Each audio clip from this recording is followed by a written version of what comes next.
Welcome, everybody, to a Saturday night at the races. Pleased to be joined by my good buddy Josh Green. We've spoken on the phone a couple of times. Nice to see you in person for a change. Thanks, Ken. And you got to meet Bob Hayden again. Yes, that was a real treat, right? Always. You're a young guy with 35 years old from Dayton, Ohio, and you've dominated the state of Delaware in the past 3 years. You've won 887 races, $13.2 million, coming off a spectacular career season, 354 wins last year, $5.2 million. Out of all those wins, now we asked this question of you last week, you can't really single out any one or two races from last year that kind of stand out to you? There's really nothing that stands out. The biggest thing with our stable, we have a lot of blue collar type horses that have it's just amazing the type of year that we've had, and just how much money we made through the course of the year. How have things set up for you now? Where are you stabled? You've got two divisions, right? Yes, we have a stable located in Delaware, in Dovington Training Center in Felton, Delaware.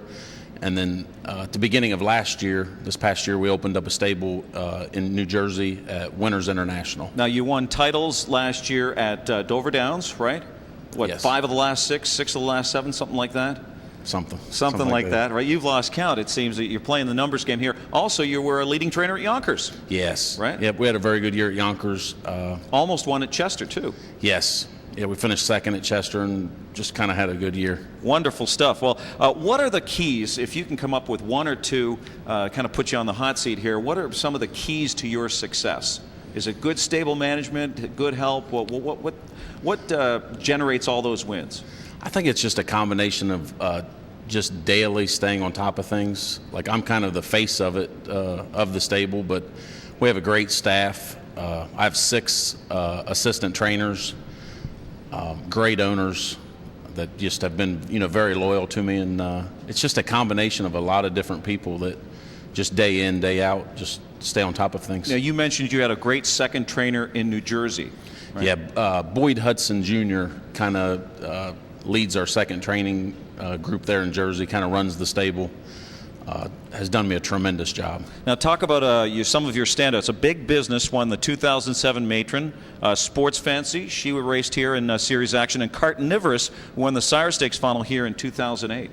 Yeah, we've had that's what we're looking to expand. We've kind of just had a lot of overnight type horses that have kind of grinded it out.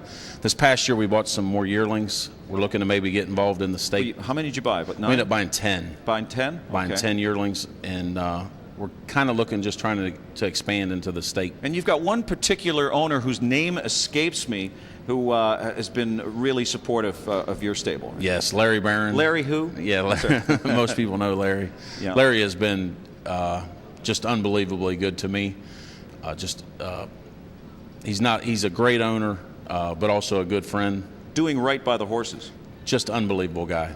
Loves his horses, does things that people don't even realize that he does, but he's just a good guy. Now, you haven't had a lot of horses racing here currently. In fact, you only have the one horse in tonight, but just before we came on, you were busy on the cell phone. What were you doing there? We're actually claiming one in the first race. Are you going to claim one? Yes. Can you tell us who it is? We will find out. We're actually claiming Haverford Hanover. You're going to claim Haverford Hanover? Yes. Now, how do you go about that? Do you do your research? Obviously. Yes, we watch. How do you scout a horse like that? I watch a lot of replays of horses. It's nice now that there's different websites that you can look, and we do a lot of homework as far as watching replays and just making sure that they're on form and sound. Well, we do have racereplays.com. Yes. It's a free service here on our website. You can watch races over and over again, but nothing substitutes for seeing a horse in person, correct? Looking under the hood? Yeah, you try to look at them as much as you can. I like watching them. Like, we will not claim a horse that we don't watch warm up. So we like to see how they travel before we actually put the claim in. So you're going to be a little active at the claim box. How about the sales as well? I hope to. I've made a lot of bad buys at sales, so I'm hoping that we're always looking. I would prefer to buy horses private. We've done a lot of buying out of Canada. That's kind of worked well for us, but naturally we're always looking. Well, let's look back to yesterday. Friday night, you were second in a complex division with Bob Watts. He's sailbound, right? Yes. Right, for Steve Carter, right? Yes. And those connections. Yep. Real Image equaled his lifetime mark. Real Image, he went 2 for 2 in the series, and here he is right here. Or what are you thinking? I think they're both very nice horses. They're both fresh. Steve Carter's done a great job with both of them. They look good, sound, clean-legged. I have high hopes for both of them. I think they'll both sell well. It's kind of nice when a guy has a ready-made horse for you. Not to take anything away from your training. We have done nothing different with them. They sent them in, and we've had both of them a few weeks. Now you have, you had Big Bad Bosley finish 4th in the Clyde Hurt. We spoke about that horse a couple of weeks ago. He is a big horse. You told me you have a lot of high hopes for him, I have a lot of high right? hopes for him. Very disappointed in yesterday. We've had a little bit of issues with him. I'm hoping that he'll be big in the final. I'm very high on him. I think he's got a lot of talent. We've had a little bit of trouble with him being too hot. Is he in the final? Do you know? I believe so. He is in the final. Yes. Okay, so we'll look for more from Big Bad Bosley. Now, your lone starter, let's talk about the 9 All-American Major in the 12th race tonight. He's dropping down to what appears to be a winning level here at 30,000 with Eric Goodell driving. You got this horse last September, and I look back at when he came into your barn, he didn't race that well his first few starts for you. Right. Yeah, he really hasn't fired for us as a whole. We bought him with a package deal, and we're hoping he has shown some signs of promise, but he definitely has not been great. Well, it looks like he could be sitting, he could be a live long shot tonight. Really didn't have a chance in his last start there. Does draw the outside, but does drop in class tonight. What do you think of his chances? I think that if he can get him in the race, like, he would have a chance. You know what I mean? Like, I think that he is in the right class. We've kind of had class conflicts with some of Larry's other horses, so we finally get him down where I think that he can do some good. But it also is tough that he has the 9-hole. Now, do you and Larry get together personally on the phone to kind of talk about who you're going to claim and that sort of thing? How does that work? Constantly. Constantly. Yeah. Larry has other trainers, so it's just we communicate constantly. How do you keep track of it all and manage it all? Like, do you have a stable manager, or are you the manager as well as the trainer? Yes, like, I do all the entering.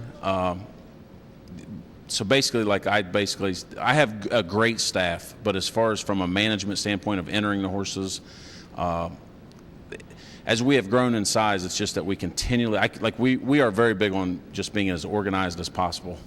But it is tough at times. Well, it's working. You're winning races and you're making money. Yeah, just it's churning it out. I never dreamed that. I just hope it continues. You were broker than broke, you told me.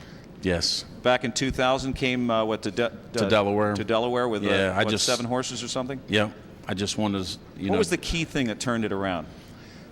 Honestly, the key thing is some owners that just stuck with me, very loyal, and I just had a couple horses that just dug in and just got it done when I just really, really needed it. And I asked you a couple of weeks ago what turned things around, what makes things work right now, and you said, Ken, we just work. That's what I can say. Like, we're not so it's a 24-hour-a-day type thing. We work 7 days a week. Our operation is big on the field. Like, our horses pretty much go in the field every day. Like, even like on our day off, like both farms, we have a combination of like 19 paddocks. So wow. Our horses are in the field every day. Like, we work 7 days a week. Well, keep the arrow pointing up, as Bob Hollywood Hayden would say, and congratulations on your success so far. A great career season in 2009, and keep it going in 2010. Josh Green, thanks for joining us. Thank you. Great job.